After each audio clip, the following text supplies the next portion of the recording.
Oi, gente, sejam bem-vindos à nova Máquina do Tempo. É para minha grande honra, eu estou com a presença ilustre aqui no canal do professor Paulo Gala. O currículo dele é meio extenso, então eu não vou falar tudo do currículo, porque senão ficaria muito tempo, né? E a gente tem muito que conversar aqui, mas ele é graduado em Economia pela USP, né? Pela FA da USP. Ele é mestre e doutor em Economia pela Fundação Getúlio Vargas, em São Paulo. Ele foi pesquisador visitante nas universidades de Cambridge e Columbia e é professor de Economia na FGV de São Paulo desde 2002. Né? E Uma Economia que Não Se Aprende é o título do seu último livro, e eu ainda não li, mas fiquei curioso para ler, viu, professor? E fiquei com a imagem assim de que rapaz, deve ter alguma coisa a ver com a crítica ao neoliberalismo, porque aqui no Brasil a gente vai e volta e o empresariado fica menor Estado, menor Estado, menor Estado, e a gente pode falar de tributação brevemente, mas ficam defendendo redução na tributação sem perceber que a nossa tributação na renda já é baixa, ela é alta no consumo, aonde é um produto da elite, né? Não foi a classe trabalhadora que decidiu tributar o consumo no Brasil, né? Aliás, se eu acho que a classe trabalhadora fosse questionada sobre isso, não seria a opção dela, até porque ela é prejudicada com esse formato de tributação. Bem, seja muito bem-vindo à nova Máquina do Tempo. Eu sou André Teixeira Jacobini e é uma honra para mim ter a sua presença ilustre aqui no canal. Professor. Obrigado, André. É um prazer conversar com você. Eu acompanho aí seu trabalho e seu canal e é um prazer, uma honra estar aqui para conversar com todos os seus ouvintes, né? Não é ouvinte, acho que é internauta, ou não sei nem qual é a palavra que a gente usa, mas enfim, conversar com todo mundo que está ouvindo a gente e com você também. E vamos lá. Já tem até aqui alguns comentários aqui, o povo dando boa tarde pra gente, o Pedro Serpa, que está no aguardo, a Ana Teixeira dando boa tarde, o José Hermes Alves dando um like 29 e tal, de Vitória de Santo Antônio, Santo Antão, abraço, e eu fico feliz aqui com a presença de todos vocês para a gente conversar. Eu pensei a gente fazer uma live, Paulo, conversando da sua especialidade, que é das questões econômicas, né?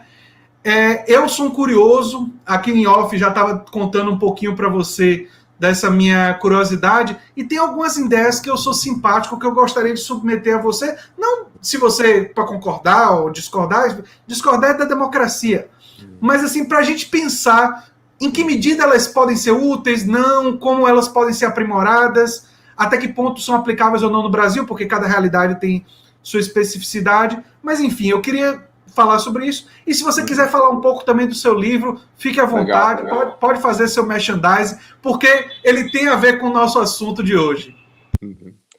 Não, ótimo, vamos lá, prazer. Acho que eu adoro discutir economia, né? Que eu sempre digo, para mim é uma paixão, né? Eu passo o dia e a noite discutindo economia, estudando, pesquisando, escrevendo. Para quem tiver curiosidade, lá no meu blog tem minha produção diária, né? E é um tema que eu acho muito legal conversar. Então, não sei como é que a gente dá o pontapé inicial sobre quais temas que você quer explorar e tal, ou você quer que eu apresente um pouquinho a minha visão de economia, que você achar mais legal, André, você me diz.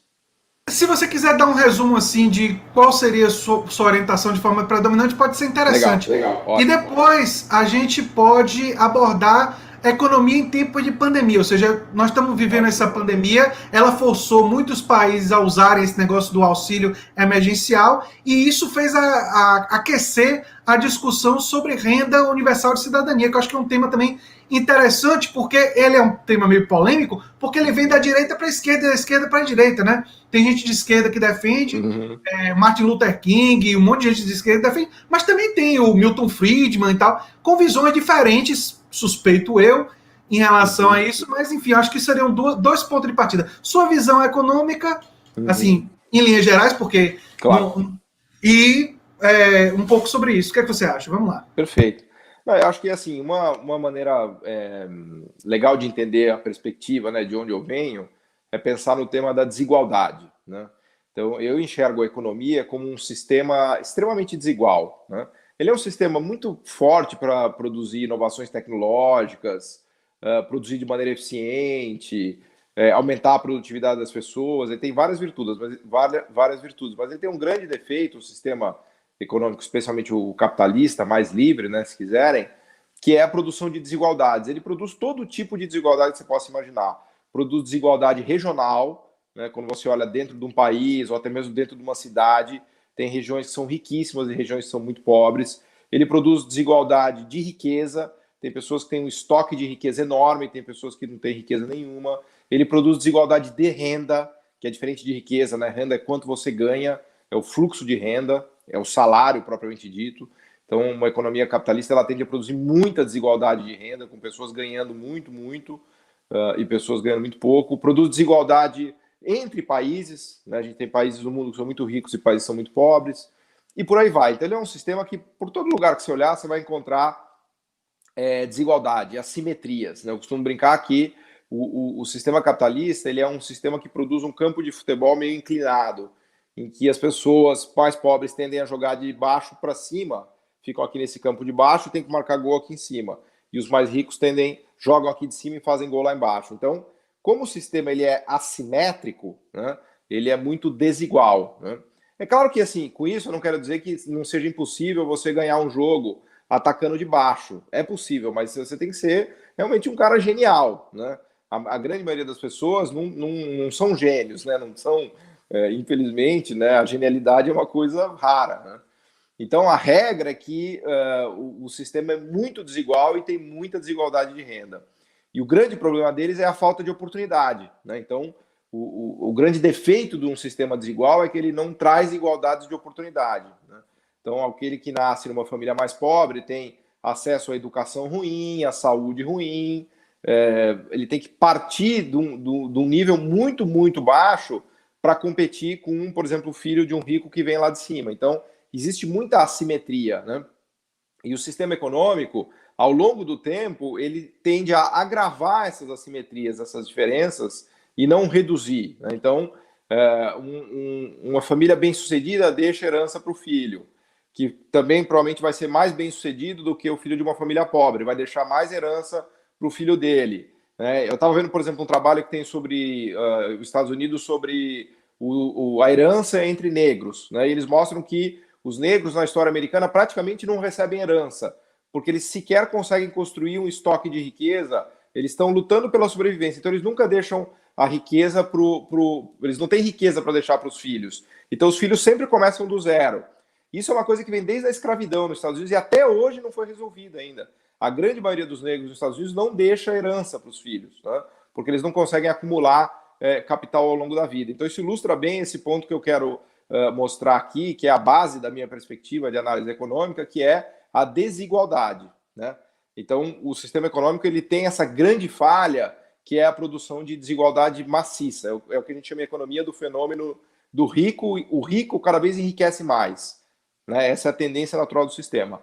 Bom, se isso é verdade, existe só um agente que é capaz de nivelar isso ou de reestabelecer condições minimamente iguais de oportunidade, que é o Estado. Seja na tributação de herança, seja num país em desenvolvimento dando tarifas e subsídios, né? Seja cobrando imposto de renda progressivo, cobrando mais de quem mais tem, cobrando menos de quem menos tem. Né? E vejam que eu não estou falando de países comunistas, por assim dizer, André. Estou falando de países como Inglaterra, Estados Unidos, né? Nórdicos, nesses países muito ricos, para quem ganha muito, o imposto de renda chega a 40%, 50% da renda.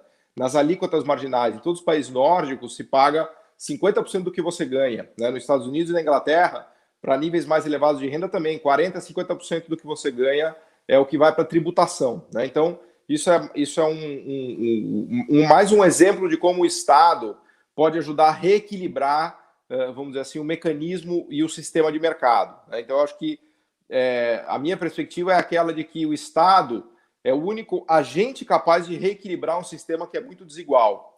Para o bem do sistema, porque uma economia que é desigual, ela opera mal, porque ela desperdiça talentos. Né?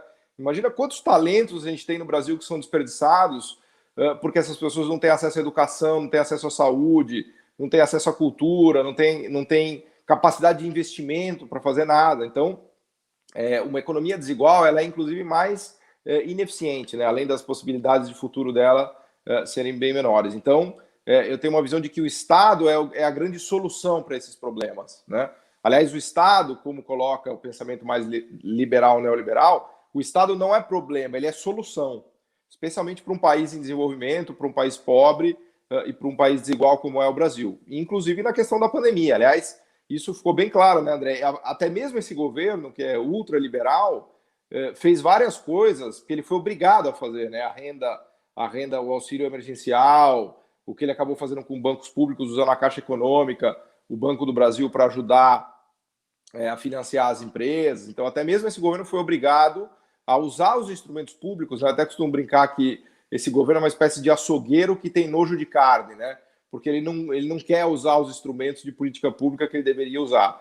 Mas até mesmo esse governo foi obrigado ali na crise, no olho do furacão, a usar. Tamanha emergência que a gente enfrentou e ainda enfrenta, né? Então, acho que quando a gente pensa em sistemas econômicos e você estava falando um pouco do seu histórico, do conhecimento de sistemas políticos, né?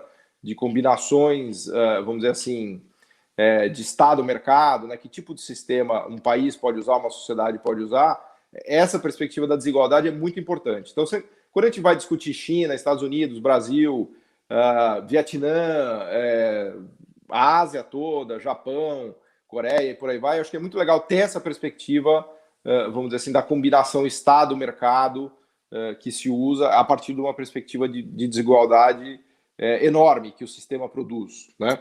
Em todos os países do mundo, não é só no Brasil, né, André? Com certeza. Sua fala me fez pensar sobre várias coisas. Uma, a ideia dos pontos de partida completamente diferentes que você se referiu, né? Eu acho que deveria dar até um pouco mais de humildade às pessoas que conquistam coisas, né?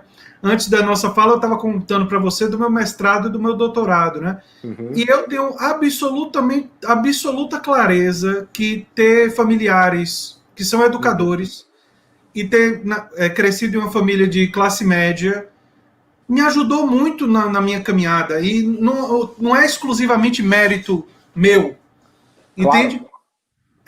E eu acho que essa linguagem da meritocracia que diz assim, não, fui eu que fiz, eu acho que isso daí tem um problema do ponto de vista social muito grave, porque leva um não reconhecimento de sua origem de classe. A sua origem de classe tem um papel muito grande. Existem casos, como você falou, de pessoas que têm origem mais humilde, que conseguem com muito esforço. Claro. A gente vai encontrar vários desses casos. Mas isso, na ciência, é um exemplo anedótico, como você encontra aí, mas você não está olhando para a média. Não tem um elemento estatístico nessa observação. Você pega o exemplo anedótico e você destaca. Você falou da herança. Eu me lembro na época que estava discutindo pobreza, se falava muito de uma coisa que eu achei muito interessante na época, que é o ciclo intergeracional de pobreza. Quer dizer, assim como o rico transfere riqueza, o pobre, não que ele queira, mas ele transfere pobreza no sentido de que ele não teve acesso. Então isso acaba sendo uma coisa que é transferida de família para família. Eu, Paulo, lecionei num colégio que não existe mais, foi vendido pela Prefeitura de Salvador, o Odorico Tavares. Acho que o Paulo perdeu a conexão. Ele volta já. Deixa eu só checar aqui. Mas vou terminar de contar isso. Ele foi vendido, o Odorico Tavares, e eu lecionei para pessoas de origem muito humilde, pessoas simples. E quando eu conversava com eles, não era falta de interesse em aprender, era o fato de que muitos deles vinham de famílias que não tinham livros, né, e que isso acabava prejudicando o desenvolvimento deles, né, não tinha um estímulo adequado. Deixa eu só checar aqui, porque eu acho que o Paulo teve um problema com a rede dele. Deixa eu dar uma olhada.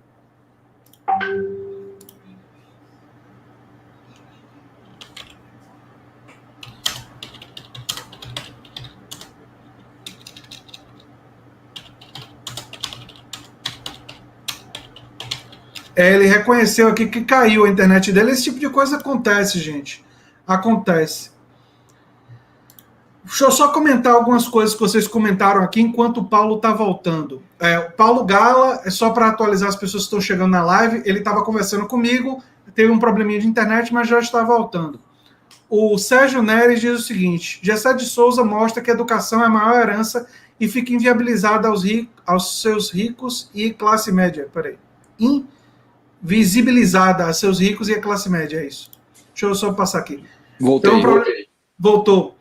Enfim, eu queria, então, passar para... Não, mas peraí, desculpa, eu queria ouvir a conclusão da história que você estava contando, da sua trajetória. Do Odorico Tavares. Vou só concluir isso, então. Eu lecionei num colégio público que não existe mais, foi vendido pela prefeitura. Inclusive uma crítica ao ACM Neto, que está com o candidato Bruno Reis aqui, candidato a prefeito, né? E eles foram os responsáveis por isso. E eu lecionei pessoas de origem muito humilde. E eu percebi, olha, isso eu fiquei lá, foram menos de 6 meses, foram 5 meses. Em pouquíssimo tempo eu cativei os alunos para se interessar por história e tudo mais. Agora eu sentia uma falta de base em leitura e tudo mais. E eu fiz uma coisa que nem todo mundo faz. Eu fui conversar com os alunos, não sobre a escola, mas sobre a vida deles. Como é a relação com os pais, como é... Dentro de casa tem muito livro, os seus pais o que é que fazem, o que é que fizeram, estimulam você a ler. Como é essa relação? Porque eu fui muito estimulado. A ciência... Eu não fui estimulado só a ler, eu fui estimulado ao conhecimento científico, desde pequeno. Que eu vejo como um privilégio raríssimo na sociedade brasileira. Claro. E eu trato como isso, uma coisa rara.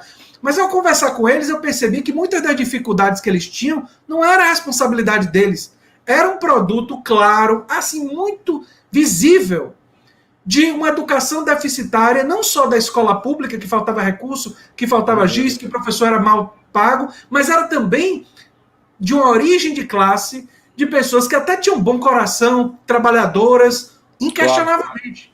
Mas pessoas que não tiveram muitas oportunidades, não estudaram muito e não incentivavam os filhos a isso. Eu gosto de imaginar que alguns daqueles alunos eu coloquei uma sementinha ali de buscar mais. Mas eu sei que eu estava indo contra uma ladeira. Eu estava tentando subir numa ladeira. Exatamente. Muito complicado, que vinha muito antes de mim, que eu não ia conseguir reverter todo um histórico, um ciclo muito antigo que estava empurrando eles para baixo. Exatamente. E que era muito difícil. Então é uma experiência prática disso. Enfim, se você quiser comentar, você comenta que eu já vou entrar. Eu acho que é perfeito. Eu acho que assim, não tem como a gente não estudar economia ou estudar economia sem ter essa perspectiva, porque eu acho que um grande erro dos pensadores mais liberais ou neoliberais ou mais mercadistas é que eles não levam em consideração essa enorme assimetria que está embutida no sistema. Então, não existe meritocracia. Quem acredita em meritocracia é, no mínimo, ingênuo, porque num sistema absurdamente assimétrico, é impossível você pedir para as pessoas competirem como se estivessem em igualdade de condições. É evidente que elas não estão. Aliás, eu até brinco que a gente vive num sistema topocrático, que tem a ver com topocracia, que quer dizer o seguinte: dependendo da posição em que você está no sistema, você vai ser mais bem sucedido ou não. Então é muito mais o lugar em que você começou a corrida, né, do que a sua competência. Porque a gente vê que muita gente, pessoas muito mais talentosas, acabam ficando lá para trás. Por quê? Porque elas não tiveram a oportunidade. Então, qualquer raciocínio econômico que você vai fazer tem que partir dessa base, senão você vai fazer uma análise equivocada. Então, por exemplo, qual é o grande equívoco desse governo que está aí? Vamos liberalizar, deixar o mercado tomar conta que ele vai resolver tudo. Ele não vai resolver nada, ele só vai agravar esse sistema desigual. A indústria brasileira não vai conseguir competir com a indústria alemã, o brasileiro pobre não vai conseguir competir com o filho do brasileiro rico, as cidades pobres não vão conseguir competir com as cidades ricas, e por aí vai, porque o sistema de mercado ele mantém o status quo. Ele não transforma, né? Ele não dá oportunidade de transformação, né, André? Então, essa história, esse relato que você contou é muito legal, porque é exatamente isso que acontece em todos os níveis de análise que você quiser fazer. Então, se o Estado não entrar, o único ente capaz de nivelar esse campo é o Estado. Se você pegar, por exemplo, política de cotas, eu não sei se é a favor ou contra, eu sou totalmente a favor, né? É o tipo de coisa que tenta nivelar esse campo de jogo, porque a gente parte de um campo de jogo que é completamente assimétrico, né?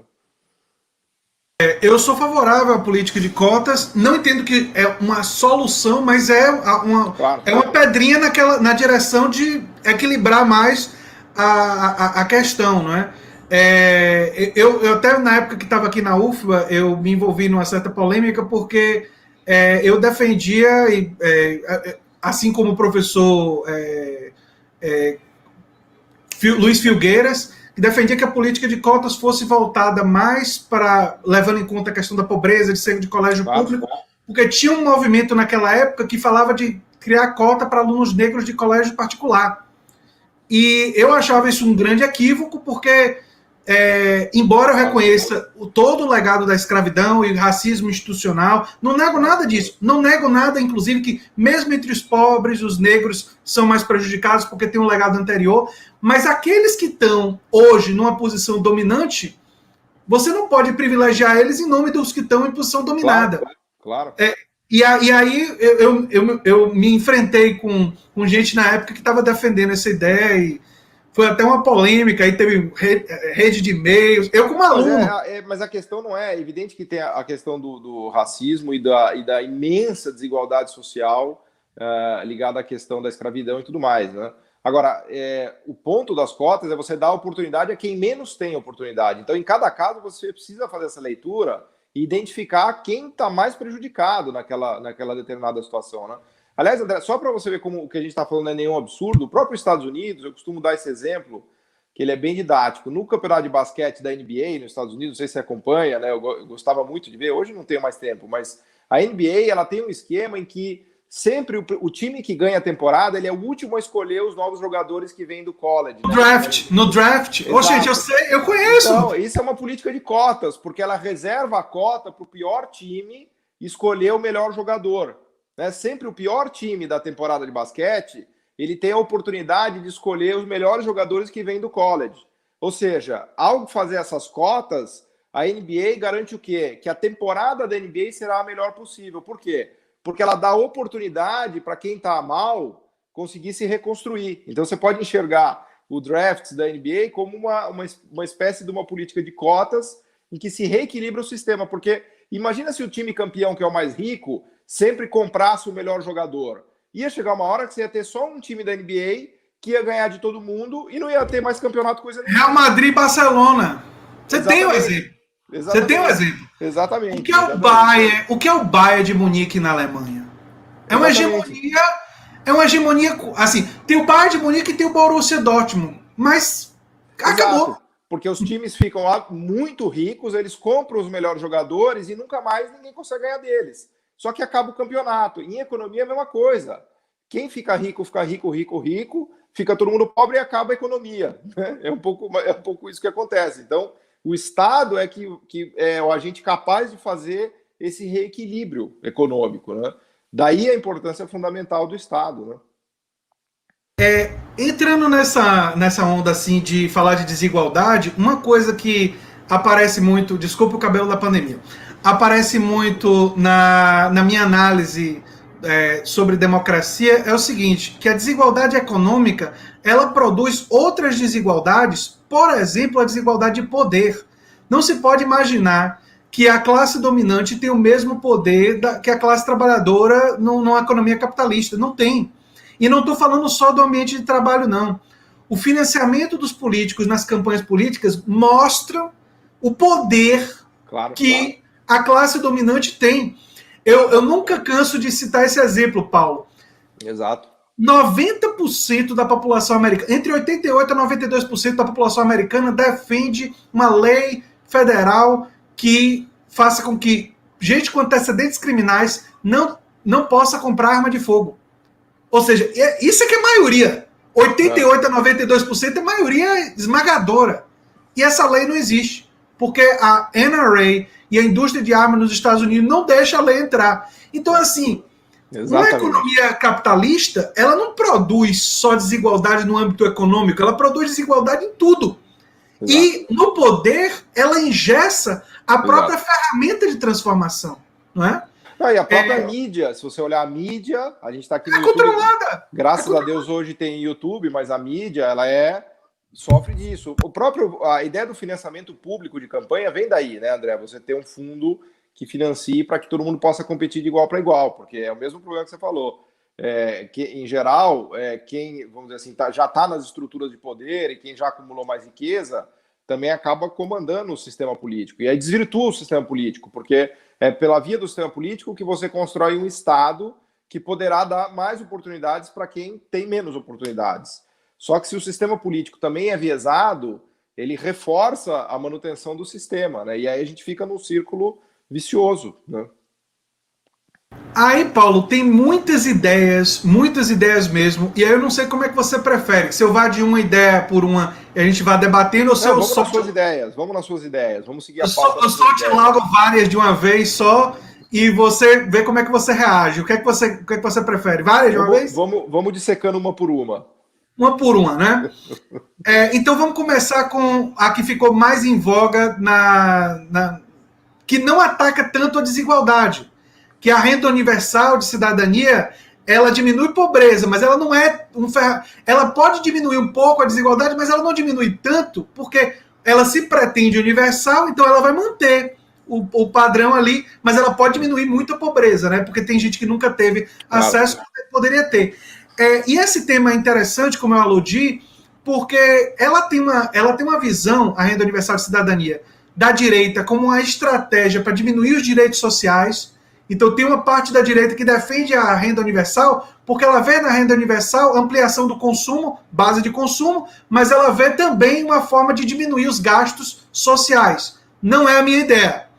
A minha ideia, que não é minha, não fui eu que pensei isso, mas a ideia que eu tenho adesão é uma ideia que foi desenvolvida pelo Yanis Varoufakis, eu não sei pronunciar o nome dele direito. É o tal do ex-ministro grego, que num texto tipificou a ideia de uma renda universal de cidadania como um direito social a mais. A ideia de que se todos nós participamos, como consumidores, como produtores, da produção da riqueza, uma parte dessa riqueza deveria ser reservada a todos os cidadãos das civilizações industrializadas. E deveria existir, ele é tão generoso que ele pensa nisso, num fundo internacional para os povos não industrializados. Ou seja, porque os povos industrializados poderiam criar isso para o seu próprio povo. Mas os povos não industrializados talvez não tivessem condições de fazer. E essa renda, a justificativa moral que ele faz é a seguinte: quem consome ajuda a contribuir, porque está consumindo e o consumo faz parte. Todo mundo que trabalha ajuda. Você vive naquela sociedade, você faz parte da geração dessa riqueza. E uma parte dela deveria ficar com você. É uma ideia que eu acho interessante, não vejo como solução de tudo, só vejo como um direito social a mais, como direito à saúde, direito à educação, que poderia entrar em discussão. Né? É uma coisa que eu gosto, queria sua reação, mas eu tenho outras para a gente falar. Não, perfeito. A questão da... Primeiro dizer que no Brasil a gente viu isso, né? A crise brasileira desse ano só não foi pior por conta do auxílio emergencial, que está custando mais ou menos 50 bilhões de reais por mês e gerou uma renda enorme, né? As pessoas... primeiro que praticamente erradicou a pobreza no Brasil, que foi um negócio incrível, né? A gente bateu níveis mínimos, porque essa renda foi exatamente para as pessoas que precisavam e elas começaram a consumir e ativaram o comércio. Então, vários dados da economia brasileira foram muito melhores no ano de 2020 do que teriam sido sem essa renda de emergência, que é uma renda mínima, né? Então, a gente teve um caso prático, né? A gente acabou de ver, sentiu na pele, então, os dados aí para todo mundo estudar e entender, né? Agora, alguns pontos que eu queria destacar disso, André. Primeiro que você comentou, até antes a gente estava conversando de começar a live, que a renda mínima também é defendida mais por pensadores mais liberais, mais à direita, pelo próprio Milton Friedman. Então, é importante marcar aqui, e agora você voltou a falar isso, que essa visão da renda mínima que vem mais do pensamento liberal, mais à direita, tem um lado nocivo, que é o seguinte, que é a ideia de que você dá dinheiro para o cidadão e tira os direitos públicos dele. Então, você tira a saúde pública, tira a educação pública, e você meio que substitui, né? Então, você dá uma renda mínima, uma renda para as pessoas e em troca você reduz os serviços públicos, o que não vai resolver muita coisa, porque deixa eu arrumar aqui, não resolve muita coisa porque a educação de qualidade e a saúde de qualidade é muito cara. Então eu acho que é meio ilusão, né, você achar que vai conseguir resolver esse problema simplesmente entregando essa renda mínima das pessoas e não mais dando os serviços públicos. E aí eu me alinho ao que você está falando, e que é a ideia do Varoufakis, né, que a renda mínima deveria ser um direito a mais. Então, para mim, assim, é inconcebível deixar uma pessoa, quem quer que seja, de cor, de raça, de classe, numa situação de miséria. Não faz o menor sentido uma sociedade deixar pessoas em situações miseráveis. É evidente que tem um custo, né? A gente não pode dar uma renda mínima, por exemplo, a renda mínima de R$600 no Brasil custa 50 bi de reais por mês. Num ano, ela vai custar quase 600 bilhões de reais. Então, para você ter uma ideia, o orçamento da saúde nosso federal é de 120 bilhões de reais por ano, né? Então, é evidente que o governo não tem dinheiro infinito para fazer tudo. Então, talvez não possa ser 600, talvez tenha que ser 300, 250, não sei, tem que fazer a conta. E é evidente que se os mais ricos pagassem imposto, a gente ia arrecadar mais 50 bi, mais 100 bi, enfim. Tem toda uma discussão, né, de quanto deve ser, de como deve ser financiado, e a gente poderia ficar horas falando disso. Mas, a meu ver, não faz o menor sentido você deixar as pessoas totalmente desassistidas com uma renda zero, né? Então, as sociedades minimamente desenvolvidas têm condições de fazer isso. Claro que em países muito pobres, você vai na África, Moçambique, ali realmente não tem nada. Então, é daí que vem a ideia do Varoufakis de que se poderia pensar até num fundo global.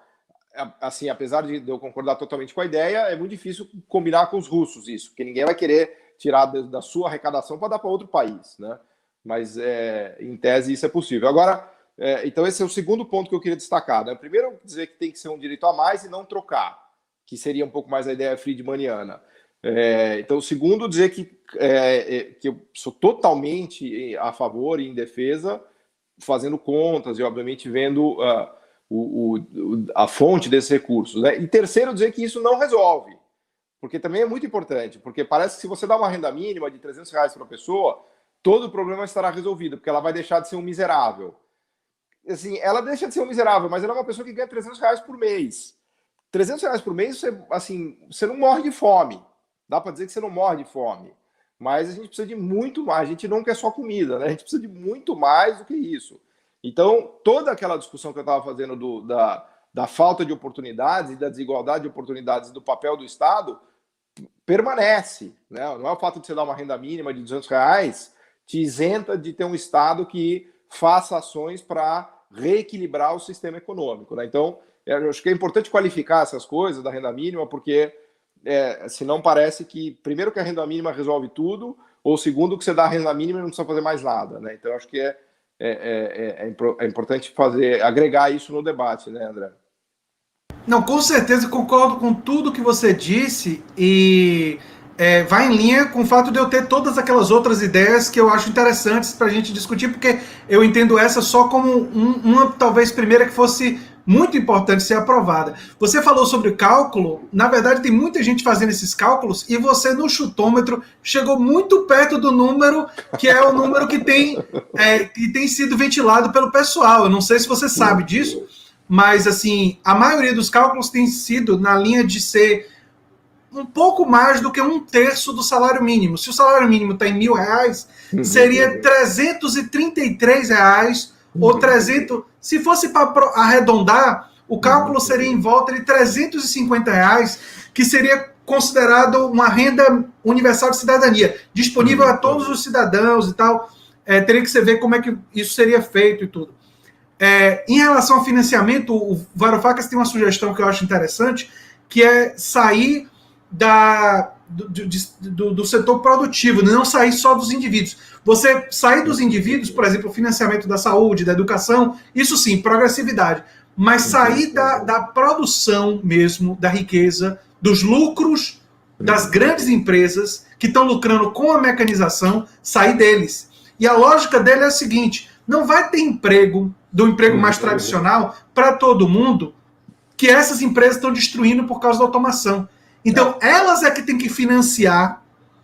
É uma questão moral por trás do argumento dele. Eu acho que assim, dá até para você fazer o raciocínio de que quem consegue mecanizar ou fazer automação ganha muita produtividade. Em geral, aumenta muito o lucro, né? Então, As empresas não fazem automação porque elas são malvadas e querem destruir empregos. Elas fazem isso porque elas estão em busca de lucro. E se você cria uma máquina, usa uma máquina que economiza pessoas, seu lucro vai aumentar, né? Isso é uma coisa, vamos dizer assim, da história da mecanização. Agora, faz sentido que você tribute mais essas empresas, porque elas, obviamente, já conseguiram lucrar mais. Mas veja, André, no Brasil a gente está numa situação tão ridícula que nem dividendos a gente tributa. Quer dizer, o Brasil é uma excrescência dos países da OCDE, tem dois países só que não tributam lucros e dividendos. É o Brasil e não me lembro outro, acho que é a Estônia. É a Estônia. Ciro Gomes falou tantas vezes que eu decorei. Exato. Então, quer dizer, eu costumo brincar que o Brasil é um paraíso fiscal para ricos. Assim, é uma excrescência, porque a gente tem um dos países mais desiguais do mundo e a gente conseguiu fazer um dos piores sistemas tributários do mundo, que é extremamente regressivo, em que ele tributa o consumo. Portanto, ele tributa quem é mais pobre, porque quem é mais pobre consome 100% da renda. Então, se 30%, 40% dos impostos estão sobre consumo, você está tributando o pobre em 40% da renda dele. Enquanto que para o rico o consumo é 15%, 20% da renda, né?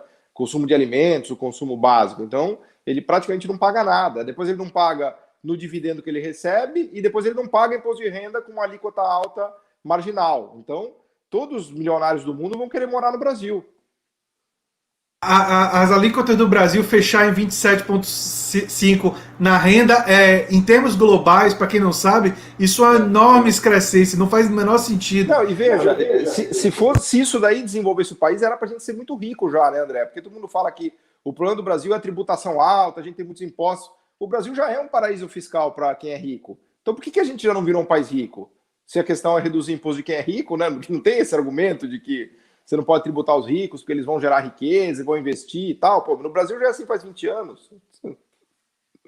Com certeza. Só vou responder rapidinho aqui, Imperatriz. Ao invés da renda básica universal, não seria melhor criar empregos de forma sistemática? Uma coisa não exclui a outra, Imperatriz. Na verdade, você criar uma renda universal iria aumentar os empregos porque ia aumentar consumo. Aumentou o consumo, isso movimenta a economia, gera emprego.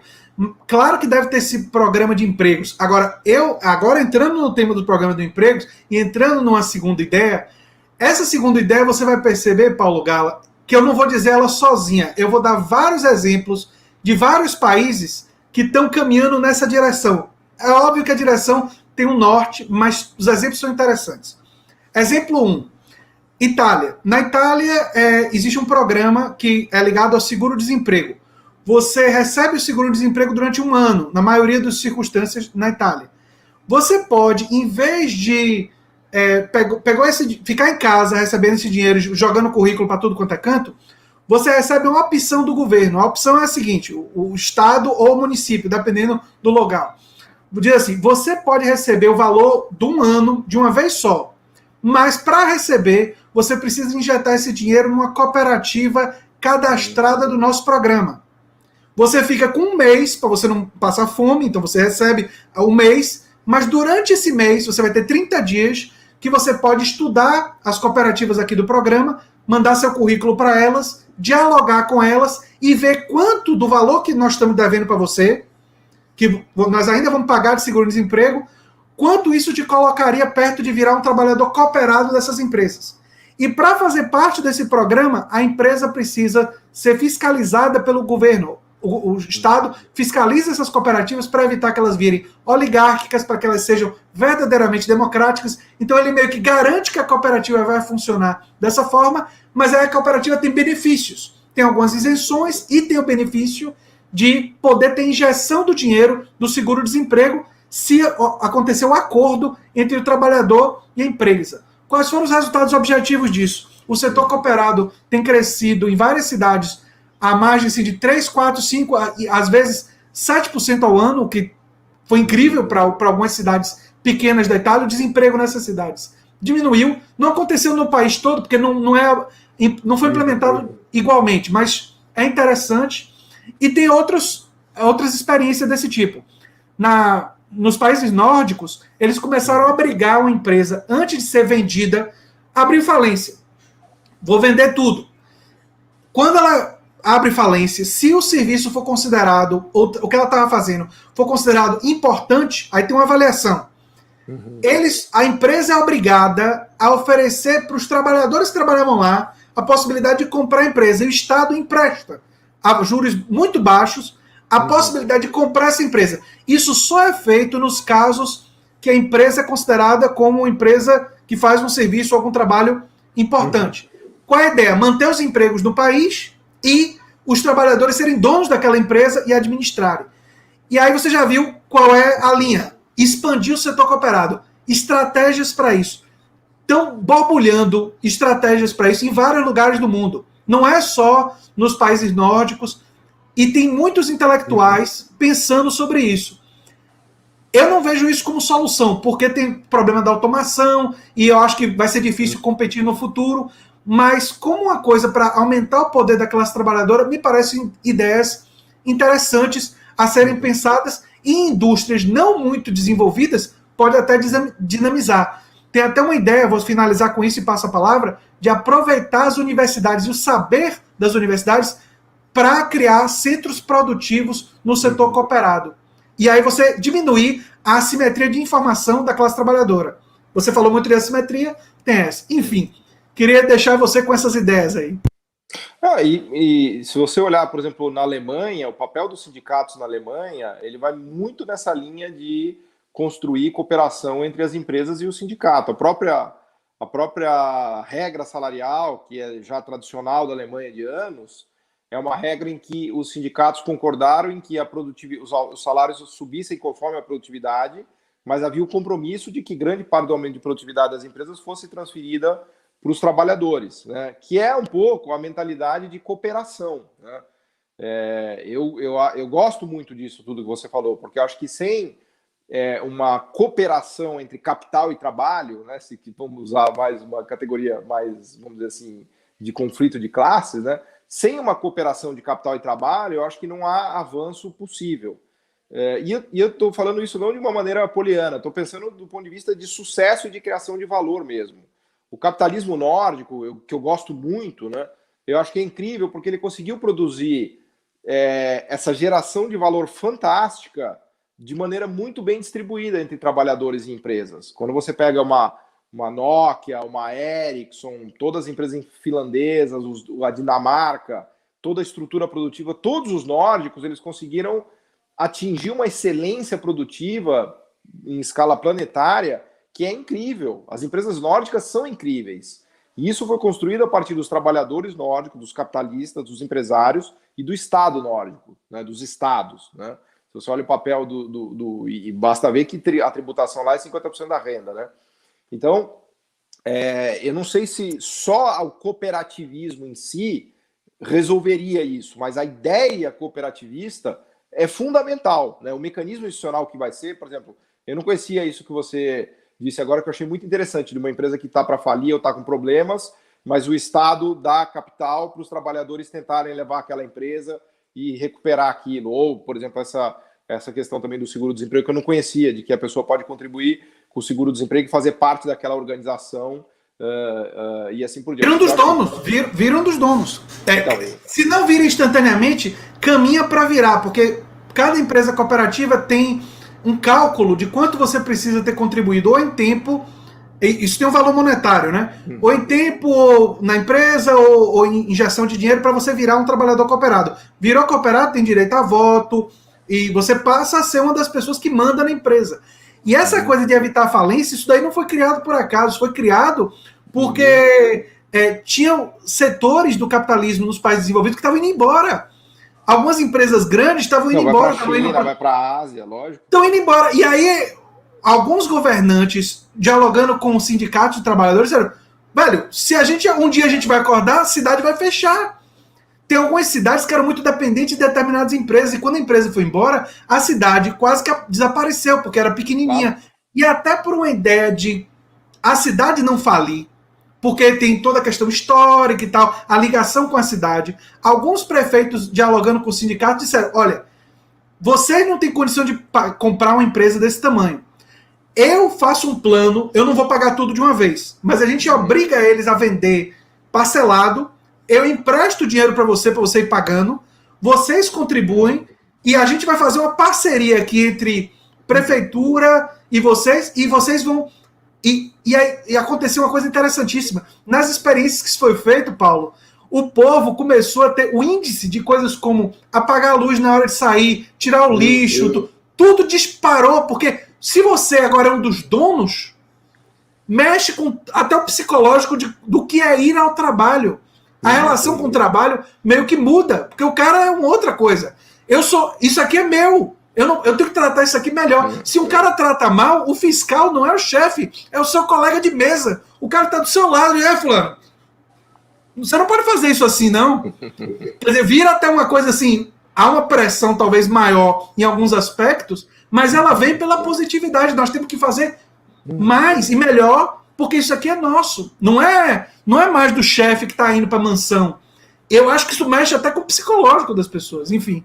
Eu acho que isso daí, André, acontece muito na China, né? A China conseguiu construir esse socialismo de mercado, né? Eu falo que é capitalismo de Estado. Meu amigo Elias Jabbour, que é o grande conhecedor de China no Brasil, ele me puxa a orelha porque ele fala que todo capitalismo é de Estado, porque você tem as instituições como moeda, o sistema jurídico, que sempre depende do Estado. Mas vamos chamar de socialismo de mercado, então, que é o termo que ele usa, que eu acho que é interessante, em que há vamos dizer assim, uma noção de propriedade conjunta, né, que é muito forte.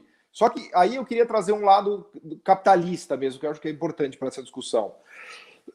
Porque isso daí funciona, se você pegar aquela coisa do Mondragón, lá do norte de Bilbao, do norte da Espanha, funciona se as empresas são eficientes e se elas produzem valor. Porque eu acho que há que se colocar dois tipos de cooperativismo. Um que seria a dependência estatal ineficiente que não cria valor, e outra é aquela que é auxiliada pelo Estado, mas que produz valor para a sociedade, que gera eficiência, que traz inovações, que são pessoas que estão trabalhando para gerar valor para a sociedade, e por isso elas se sustentam. Elas se sustentam pela capacidade que elas têm de gerar valor através de uma empresa, né? E não porque elas são, vamos dizer assim, sustentadas pelos impostos. É importante a gente fazer essa distinção porque as pessoas tendem a jogar tudo no mesmo saco e falar, não, cooperativa você vai ficar com o Estado lá. No Brasil tem muito esse papo, né, André? Vai ficar todo mundo mamando nas tetas do Estado, um bando de ineficiente e tal. Não é nada disso. Não é nada disso, e eu sou até rigoroso. Eu sou um grande entusiasta do cooperativismo, mas eu sou meio que... Eu tenho uma tendência que vem do século XIX, é o pensamento libertário de esquerda. Eu não acho que o Estado deva fazer subsídio direto. Mesmo o que eu gosto do exemplo nórdico dessas cidades é que foi um empréstimo, os trabalhadores pagam. Exato. Os trabalhadores pagam. Não, claro que é um empréstimo que com juros baixíssimos, distensionado ao longo de 20 anos. É claro que mas tem uma ideia de contrapartida, isso que é fundamental. Né? Não é tipo, eu tô dando. Não é eu tô dando. E essa lógica é fundamental porque você citou Mondragón. Mondragón tem até banco. Eles têm sistema bancário cooperado. Eles criaram uma cadeia produtiva em algumas... São mais de 120 empresas. Eles criaram uma cadeia produtiva que às vezes uma empresa faz um pedaço, a outra faz outra, e elas colaboram entre si. Então é uma ideia de cooperativismo interempresarial. Ou seja, não é um cooperativismo tipo, eu tô aqui e tô sozinho no mundo, enfrentando um capitalismo voraz e a concorrência desleal de 10 empresas diferentes. Não. Nós vamos criar uma empresas, umas vão ajudar as outras. Mas na Ásia é assim, os japoneses são assim, André. É que eles não falam, mas assim, eu tenho vários amigos que trabalham em banco japonês, empresa japonesa, é o que a gente chama, é o que no Brasil se chama jocosamente de capitalismo de compadrio, em que o Estado ajuda as empresas ajudam. Mas isso é todo lugar do mundo. Nos nórdicos é assim, no Japão é assim, na Coreia do Sul é assim, no norte da Espanha é assim, né? E acho que tem que ser assim mesmo, porque é uma questão de se ajudar para competir num mercado global que é uma guerra, né? Então, enfim, eu gosto muito dessas ideias, sem dúvida. Vou agradecer aqui a Ana Maria Baladim pelo super sticker, dizer que o Hiro falou que a classe trabalhadora não apoia a redução de tributos, mas tem pobre que apoia. Não é verdade, The Hiro. Esse é o poder da ideologia. A ideologia faz, muitas vezes, a pessoa pobre defender diminuir tributo para bilionário. Isso existe. Isso existe. E tem até um nome nos Estados Unidos, né, que é o sonho americano. E a pessoa acredita que um dia vai estar lá em cima e por isso não quer defender tributo porque ele acha que um dia vai ser ele. Isso, é claro, é o poder. É ridículo. É ridículo, é risível, dá vontade, dá pena, mas o poder sedutor da ideologia é esse, faz a pessoa defender o interesse contrário à sua classe social. Quando eu disse que a classe não apoia, eu me referia a se você explicar para a maioria da classe trabalhadora o significado do sistema e as suas características. A minha experiência é, quando você explica, 95% da classe trabalhadora se coloca favorável a tributar a elite. Ela, digamos assim, ela é iludida quando ela não entende. A maioria. Agora, tem uns 5% que já passaram por colonização ideológica, que esses daí são repetidores de youtubers de direita. Esses aí a gente vai ter dificuldade, porque os que passaram por colonização ideológica viraram meio que papagaio de youtuber e repete o que o cara fala sem nem entender. Uma vez eu estava discutindo com um deles, e eu me dou o trabalho de fazer isso. Tem gente que diz que eu não devia fazer, mas eu faço. E aí eu perguntei para ele o que era o sentido de algumas coisas, e ele não sabia, mas estava repetindo. Aí eu disse assim, não, mas o que significa esse dividendo empresarial e como é que vai funcionar isso? E esse corte de tributo? Rapaz, o cara não sabia nada. Aí eu disse para ele, olha, com todo respeito, mas eu acho que você tem que estudar, porque você está repetindo o youtuber de direita, que eu até já sei qual é o nome dele, né? Aquele youtuber que tem um cenáriozinho assim, não é? Aí ele disse, pô, como é que você sabia? Não, porque esse pessoal não é muito criativo. Então a gente adivinha, porque o discurso é meio robotizado, então você, com o tempo, você já identifica, é fácil identificar. Entendeu? Então, mas assim, eu só queria. Desculpa, mas só queria fazer esse comentário, né? Tem muitos comentários inteligentes aqui, eu peço desculpa, gente, mas é porque eu tô querendo dar espaço pro Paulo Gala. Eu acho que algumas das principais ideias eu já toquei, mas se você aguentar, a gente queria chegar até 1h20, 1h25, se der. E aí, as principais ideias a gente já tocou, mas eu queria ouvir de você em relação à reforma administrativa. A reforma administrativa vem sendo a nova panaceia do governo. É engraçado que a panaceia ela muda, né?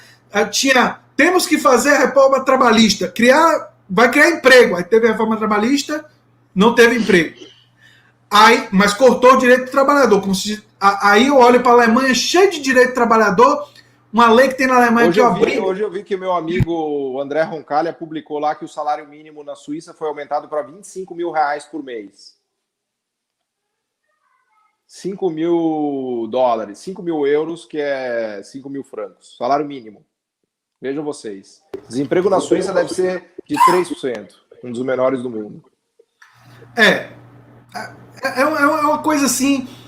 E é claro que você tem que lidar com a realidade que você vive, mas um pouco aumentar um pouco o salário mínimo no Brasil gerou muitos empregos. Isso daí a gente tem inclusive estatística, porque você sabe melhor do que eu, o consumo aumentou, o povo tem mais dinheiro na mão, gasta. Quem disse que o povo fica com... A gente criou uma geração de poupadores. O povo gasta o dinheiro, o povo se endivida para gastar. Mas é normal, que quem é mais pobre, não tem renda, ele não consegue poupar.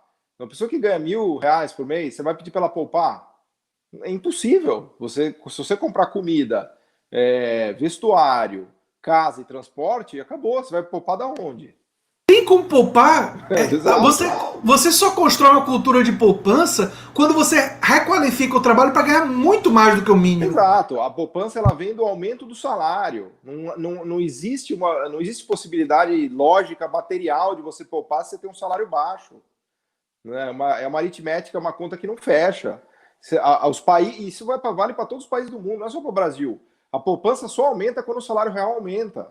Não existe essa ideia de que tem muito economista que vem disso. A Ásia enriqueceu porque as pessoas pouparam. Mentira, coisa nenhuma. O asiático ele é tão consumista quanto o brasileiro. Foi um processo de desenvolvimento levado a cabo pelo Estado, com bancos públicos, com financiamento, com investimento em infraestrutura, com exportações, que fez o país se enriquecer, que aumentou os salários reais, que daí resultou em poupança, porque ninguém é mágico, né? A não ser esse youtuber aí de direita, né? Esses YouTube. E o pior é construir um setor de papagaio, né? O povo fica repetindo. E eu tenho pena. Eu não fico com raiva das pessoas pobres e da classe trabalhadora, não. Eu fico com dó no coração, porque eles foram, alguns deles, colonizados mentalmente por essa ideologia. Mas eu ainda tenho, assim, a minha experiência mostra que a maioria dos trabalhadores, se você explicar, a maioria das pessoas são sensíveis quando elas entendem a defesa de uma sociedade mais democrática, de uma sociedade mais justa. Ela vem quase como um instinto de defesa de maior justiça para ela própria. Não é uma coisa nem só com os outros. Uma das coisas que eu digo num dos meus textos é a ideia de eu quero estimular a pessoa a... Tranquilo. Da classe trabalhadora, o sol estava na sua cara, mas... agora melhorou. Mas estava dando uma luz aí, não tinha problema, não. É sol mesmo, agora tá beleza. O final do dia aí. Mas, enfim, então, é engraçado como essas panaceias vêm agora a reforma administrativa, achando que vai ter uma grande... Se sangrar os funcionários públicos, se sangrar, vai conseguir ter uma grande transformação. Eu vejo isso como um equívoco tão profundo. Sim, lembrei de uma coisa que eu queria comentar com você. Como historiador, um dos grandes equívocos que eu vejo, que tem a ver com esse que você falou, de achar que tem mágica, o povo vira... tem gente que acha que só informação e pressão vai fazer as famílias pobres terem menos filhos. O que gera a diminuição da natalidade tem a ver com desenvolvimento econômico, social, em geral. Até porque o filho é uma fonte de renda para quem é muito pobre, né? Exatamente. A pessoa pobre não vê filho como gasto. E assim, eu como historiador fico mais chateado porque tem trabalhos de história econômica que mostram isso. Do ponto de vista histórico, sempre foi assim, tudo quanto é sociedade.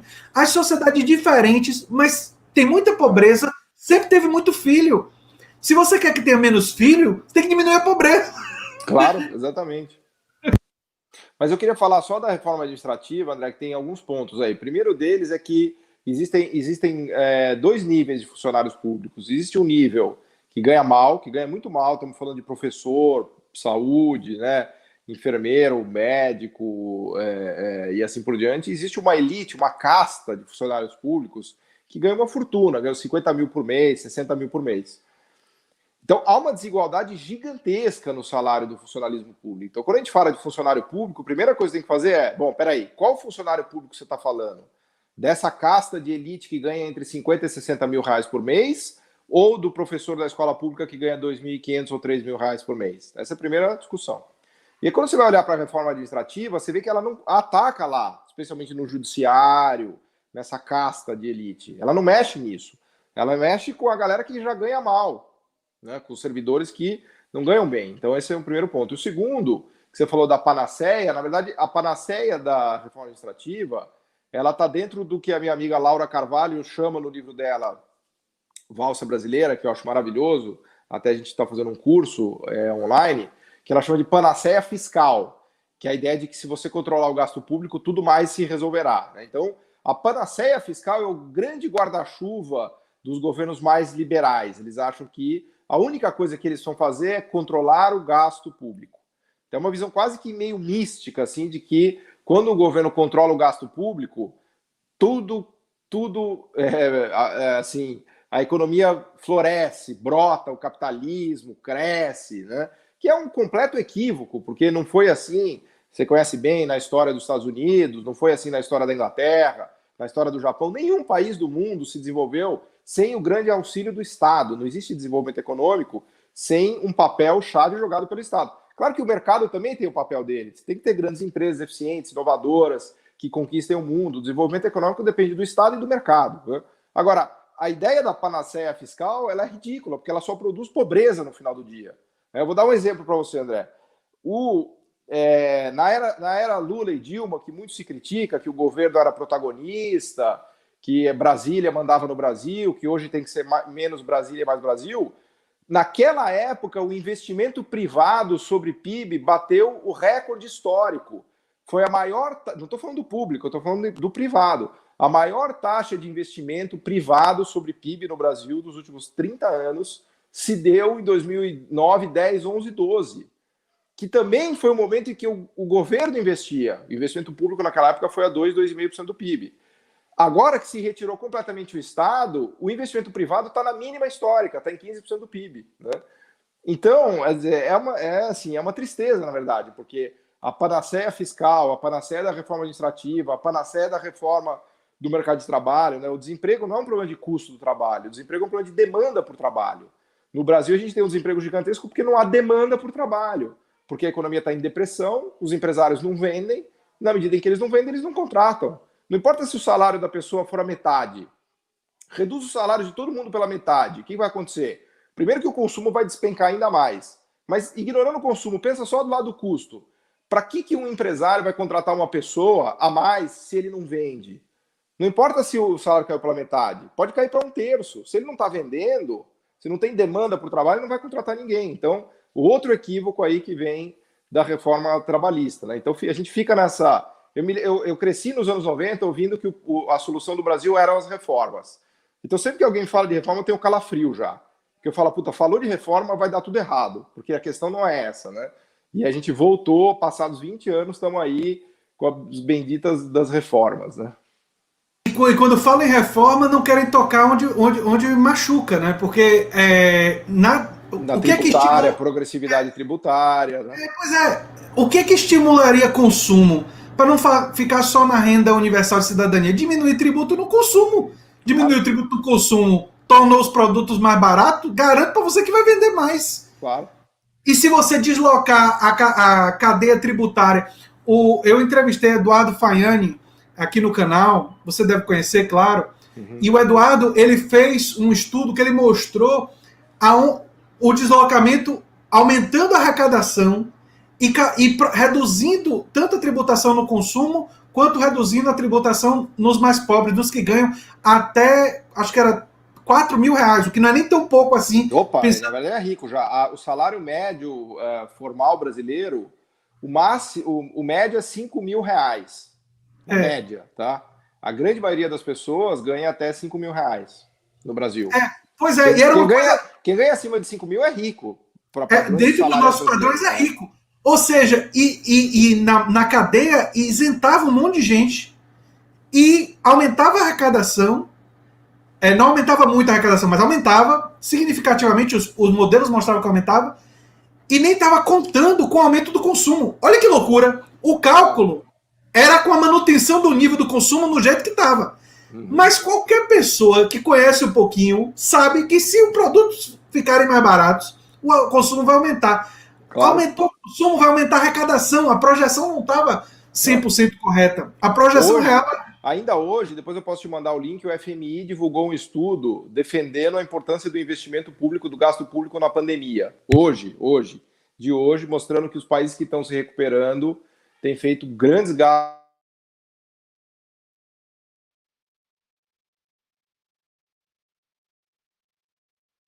Sair, mas o mundo inteiro está convergindo para essa ideia, né? O Brasil está completamente na contramão disso, né?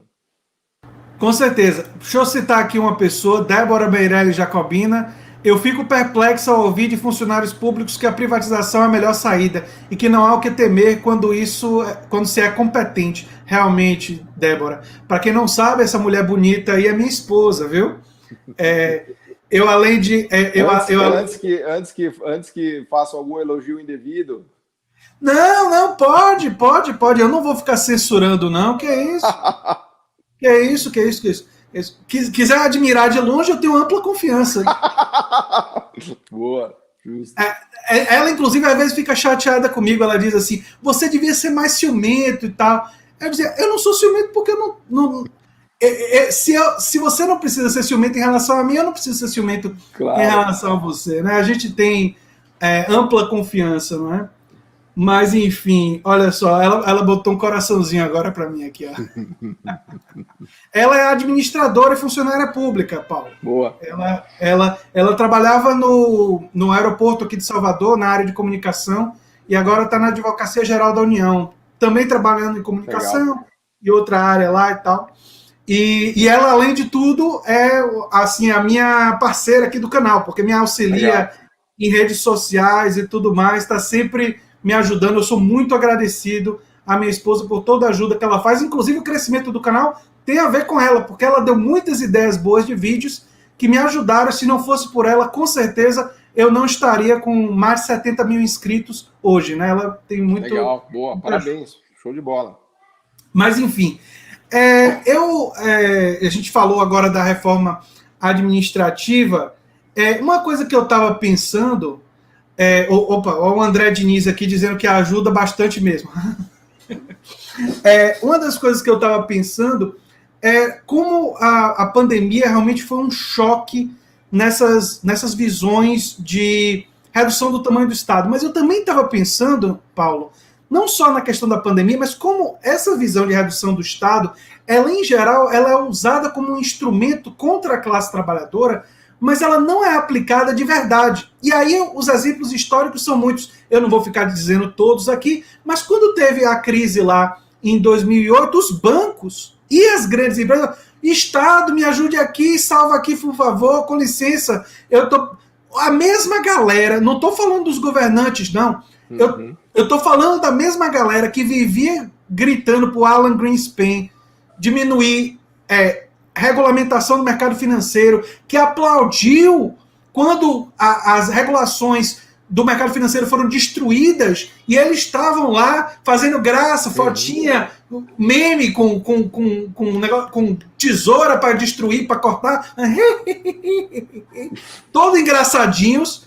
E essa mesma galera foi a economia quebrar, eles foram lá de joelhos, não, o Estado tem que injetar o dinheiro na economia. Agora vem a pandemia, o Fed injetou, perdi a conta, não me lembro mais se foram 3, foram 4, foram 5 trilhões de dólares na economia americana, criando dinheiro do nada, quer dizer, um dinheiro que eles inventaram ali, porque eles têm controle da moeda e têm um poder muito incomum, e aí os exemplos vão se multiplicando. E os grandes capitalistas, os peixes grandes, eles não querem negócio de mercado livre, nada, eles querem reserva de mercado garantida, com preferência com subsídios diretos ou indiretos. Então, esse negócio da ideologia, inclusive, é uma grande farsa.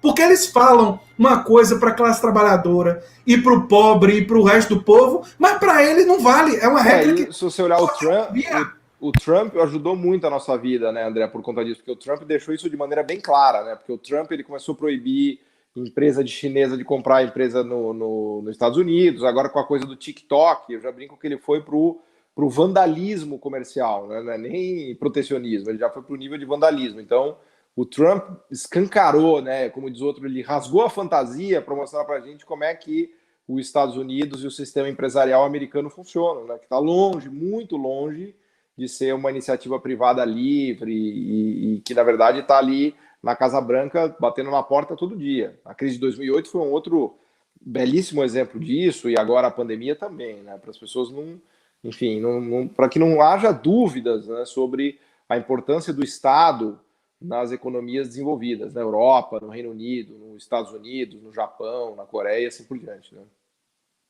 Com certeza. Falando do Estado, uma das coisas que eu defendo, Paulo, e aí vou entrar em detalhes do que eu defendo. Deixa eu só queria te pedir para a gente daqui a pouquinho concluir, André, porque eu vou ter um negócio na sequência aqui, tá ficando meio em cima, mas vamos lá. Tudo bem, então vou bem rápido. O Carlos Eduardo disse que o salário mínimo é só para Genebra, não é universal do país. Eu não sei se isso é verdade. Não sei se você sabe se isso confere. Salário mínimo R$25 mil só para Genebra, não é na Suíça. Então vamos para Genebra. Eu só tô... Eu não sei se isso confere. Não, procede, tá certo, tá correto. Tá certo, né? Enfim. E só para concluir a nossa conversa, falando de direitos sociais, que eu acho que é um tema legal para a gente concluir, uma das coisas que eu defendo, as pessoas criticam muito, por exemplo, o SUS, ou o nosso sistema educacional, e o SUS fez milagres com pouco financiamento. com pouco financiamento no Estado brasileiro, mas as pessoas às vezes não sabem que o SUS só não é melhor porque ele é subfinanciado e porque a gestão não é profissional de forma generalizada. As unidades de saúde da família, por exemplo, são indicados por prefeito, que eu acho uma excrescência, porque fica toda hora trocando.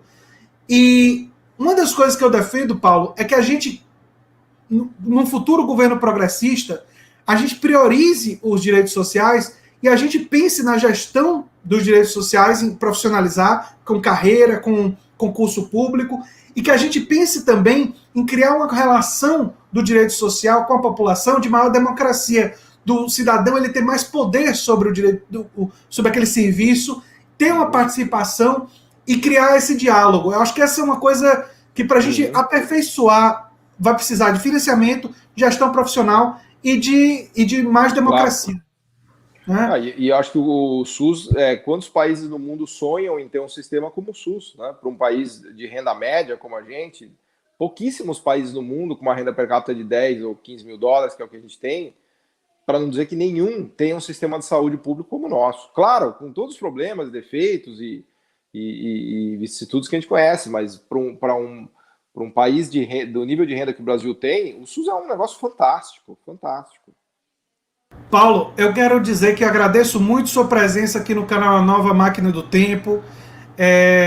As portas do canal estão abertas, você precisando, estamos aí. Se você quiser participação no seu canal sobre... minha especialidade é mais política americana e questões políticas, né? Vamos marcar. Eu preciso confessar que eu ainda não domino a tecnologia para fazer live.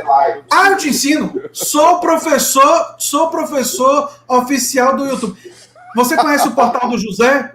Conhece o portal? Conheço. Eu ajudei ele a fazer a primeira live do canal dele. Legal, Fui eu. Legal. Vamos fazer aqui. Eu estou ajudando muito. Tempo, né? É muita coisa para fazer. Eu te ensino, é fácil, não tem mistério. E te ajudo, e vou te ajudar a ganhar dinheiro, porque vou te ajudar a fazer uma live monetizada, e você vai ver, vou te ajudar a interagir mais com o seu público e dinamizar o seu canal. Terei o maior prazer. Quando você precisar, eu te ajudo. E se for o caso, até de estrear uma live lá para a gente fazer isso daí, eu me coloco à sua disposição. Obrigado. Mas, enfim, vou pedir sua ajuda no futuro. Muito obrigado. Quero agradecer ao público. Quero dizer que depois que o Paulo... Vou finalizar aqui com o Paulo, que ele está com pressa. E aí vou ficar um pouquinho aqui com o público, tirando algumas dúvidas. Mas, Paulo, muito obrigado. E agora eu deixo você fazer a sua despedida. Boa. Obrigado, André. Só te agradecer. O papo foi ótimo. Aprendi muita coisa aqui com você. E agradecer a todo mundo. Foi um prazer. E vamos marcar mais vezes. Talvez lá no meu canal, quando eu aprender a fazer as coisas direito. Rapaz, eu te ajudo. Fique tranquilo. Tchau, tchau, cara. Obrigado, valeu. Gente, vou bater um papo aqui com vocês para a gente finalizar a live em 1h20. Vou ficar mais 8 minutinhos aqui com vocês para falar com vocês. Sim, todo mundo que está aqui amanhã, live, se tudo der certo, com Helder Maldonado do Galãs Feios, né? Os Galãs Feios vão estar aqui na Nova Máquina do Tempo. O Beze, gente, ele ainda está voltando às atividades aos poucos.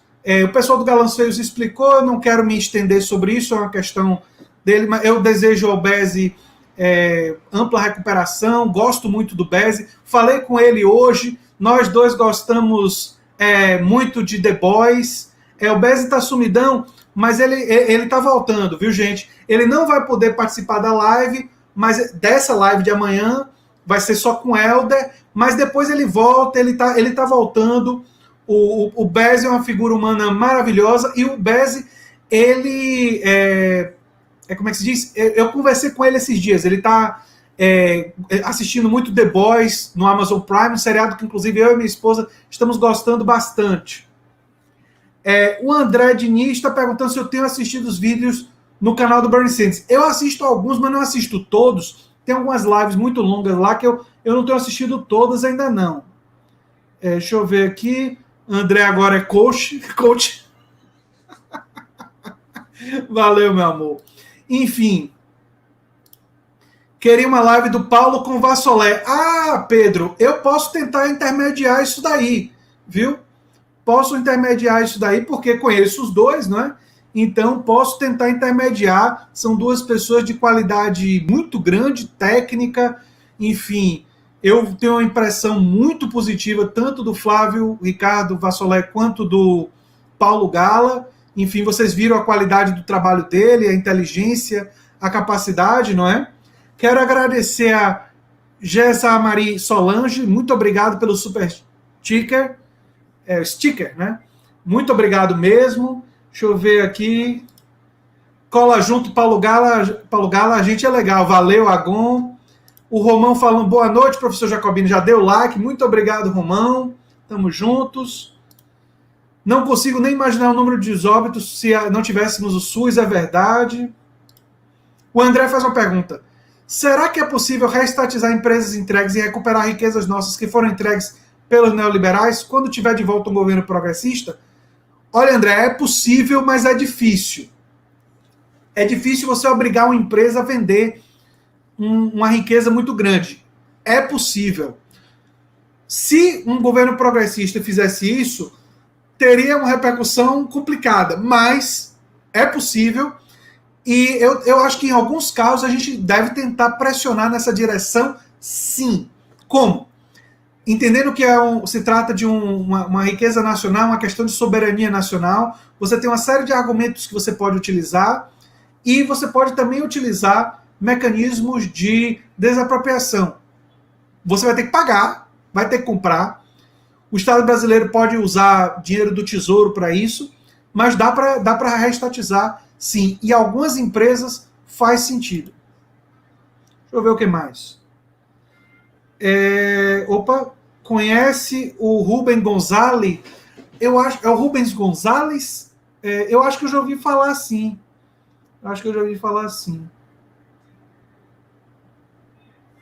Deixa eu ver aqui. André, sugestão, convide Rogério Anitablian. Eu já convidei o Rogério, já participei de uma live no canal dele e vou entrar em contato, viu, Gessa Marie? E você pode falar com ele que eu tô querendo live com ele, viu? Então você pode perturbar lá ele um pouquinho, dizer, faça live com o André e tal, ele tá querendo fazer live com você.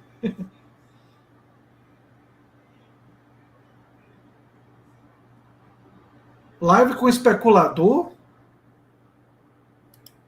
que é isso aí? Quem é especulador, velho? Live com especulador? Não entendi, não. Não entendi, mas enfim. Gesamari diz, eu assisti você lá, maravilhoso, né? Muito obrigado. Deixa eu ver aqui. Live com Duda Salabert, vem aí. Você conseguiu falar com ela, André?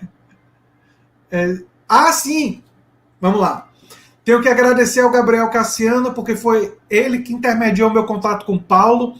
Eu já tinha contato com o Paulo, mas ele reforçou e tal, e isso facilitou que a live acontecesse. Então, um agradecimento ao Gabriel Cassiano, registrado aqui. Deixa eu ver aqui. André, a extraterritorialidade corporativa é um risco, conforme o ultraliberalismo corroa a função social e a razão de ser do Estado, ou realmente só existe capitalismo com Estado? Olha, no mundo até hoje, Agon, só existiu capitalismo com Estado, mas o Estado não se apresenta da mesma forma em cada país capitalista. Então, por exemplo, não há como comparar, assim, são muito diferentes o Estado americano ou estadunidense, o Estado dos Estados Unidos, a atuação estatal lá, é muito diferente da atuação estatal na Suécia ou na Dinamarca. Então, ambos são capitalistas, ambos têm presença estatal, mas eles têm uma atuação muito distinta. Então, assim, eu acho que existem muitos níveis diferentes de forma de interação do Estado com a sociedade e a sociedade civil. E eu defendo uma ideia de que a gente comece a colocar as pedrinhas para um dia superar, sim, a sociedade capitalista. Eu acho que a gente tem que pensar em um outro modelo de sociedade.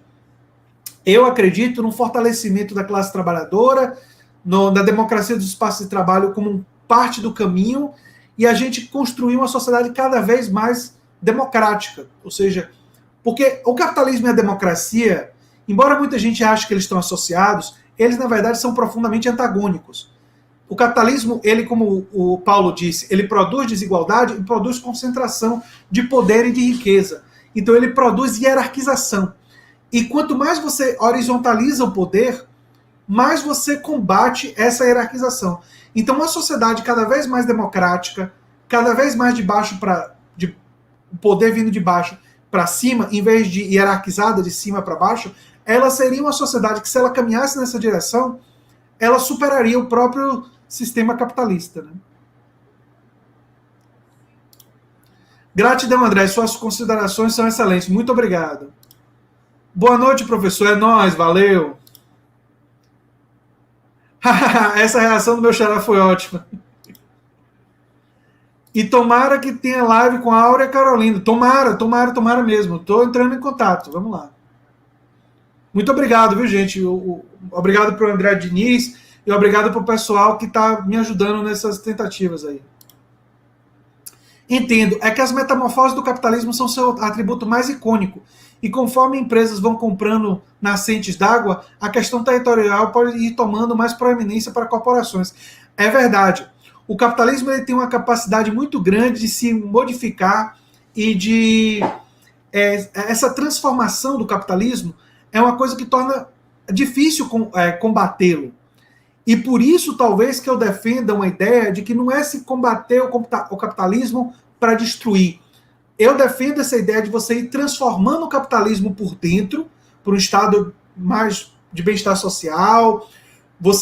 Isso é importante. Para mim, o estado de bem-estar social seria um ponto de partida, mas você tem que ter a visão de construir uma sociedade mais democrática, mais ecologicamente responsável e mobilizar a população nessa luta. Isso é uma luta permanente. Se você tiver esse horizonte de transformação plena e você estiver caminhando na direção dele, você pode, quem sabe, um dia superar a própria natureza do capitalismo, superar o próprio capitalismo. E nós temos uma sociedade pós-capitalista.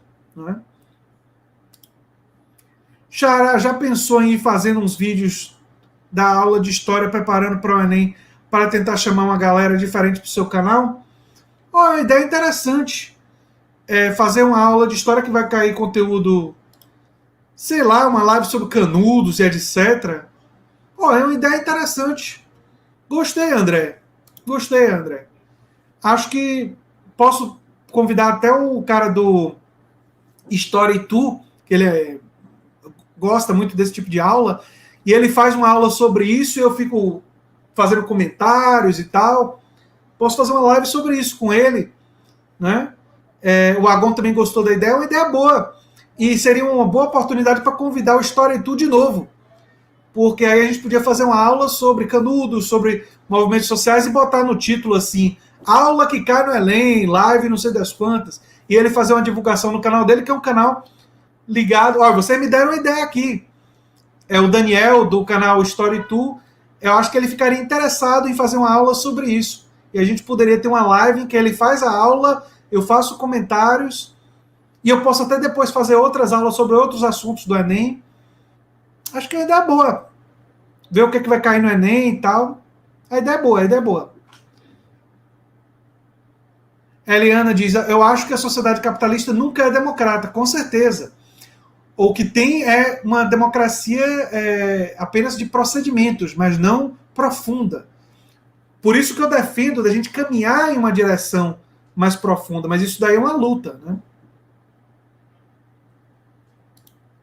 Pode chamar também o Paulo Resulti, que é bem neutro.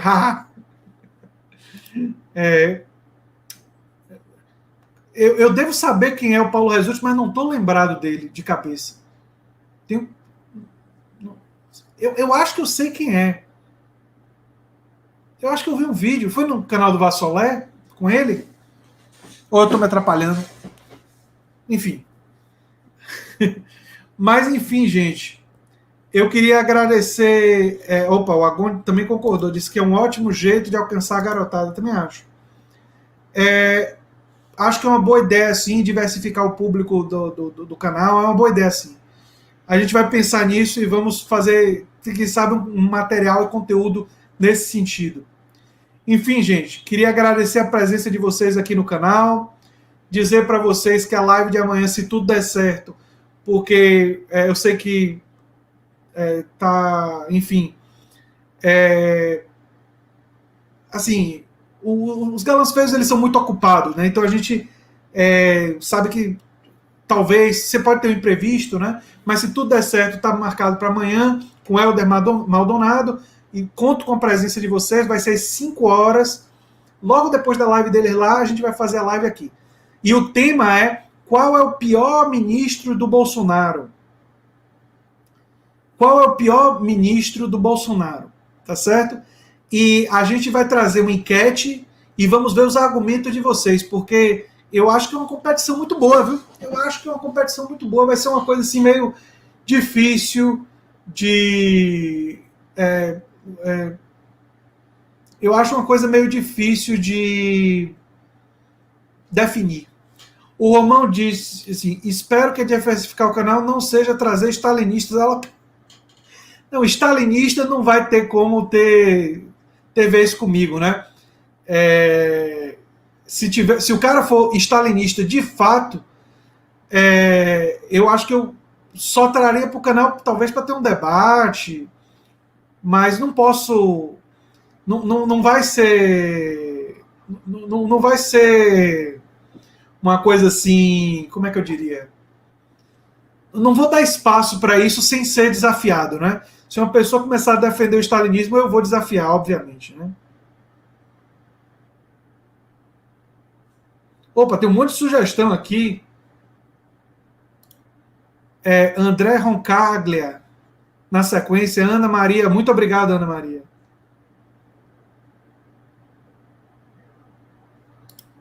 O Romão acha que o Salles e a Damares estão na frente desse... Mas a disputa é boa. Será que a gente não pode colocar o Pazuello nessa, não? Porque o Pazuello aceitou ser ministro da Saúde no meio de uma pandemia, com o Bolsonaro fazendo o que está fazendo. E as mortes agora vão ficar, em parte, vai ter responsabilidade, porque está sendo conivente com isso. Acho que o Paulo Guedes, com as reformas antipovo, então, dá para dar um argumento, não é? O Paulo Guedes, acho que dá para dar um argumento também.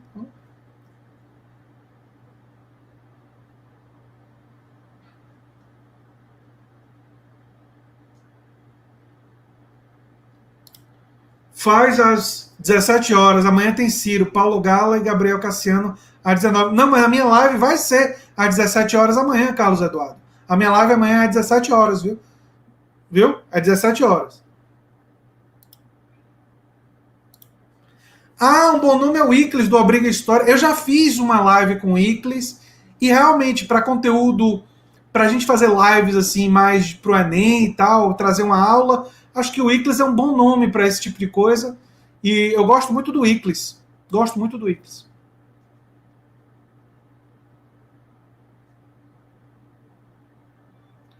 O Ernesto de Araújo, tem páreo duro aí. O Fernando da Flon chegou tarde. Não tem problema, da Flon.